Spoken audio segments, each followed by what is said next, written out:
I'm approaching a significant birthday this month. And one of the things that a major birthday does for you is it makes you kind of look back on where you've been, where you've come from. And I've spent a lot of time thinking about what it was like in the first half of my life, in the 80s and the 90s, and all the skills that I used to have that I haven't needed in the last 20 years.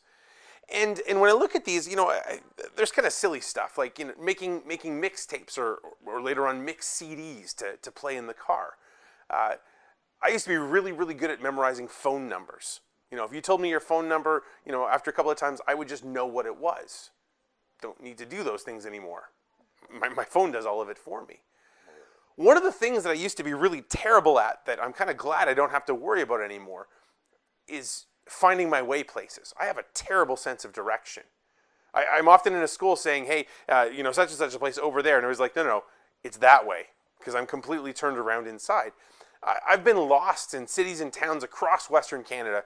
I was even lost in a little town in northern Alberta called Legal that has 2 streets in it.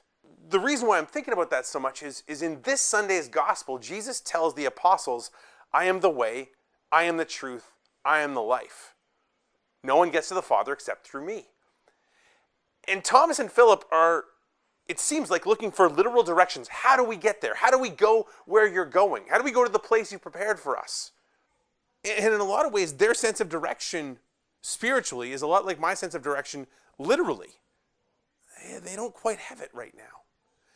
And I guess one of the great gifts that we have when we look at things, looking at the entire story, is we know where Jesus is trying to take us. It's not the things that we look to automatically. It's not comfort. It's not pleasure. It's not wealth. It's holiness. And ultimately, it's heaven. And so when Jesus talks about being our way, well, our task is not to find some secret technological trick that'll make us not need to know how to get somewhere anymore. But it's to draw near to him who is the way. To come to know him who is the truth. And to receive from him who is the life. He offers us all of this because he loves us.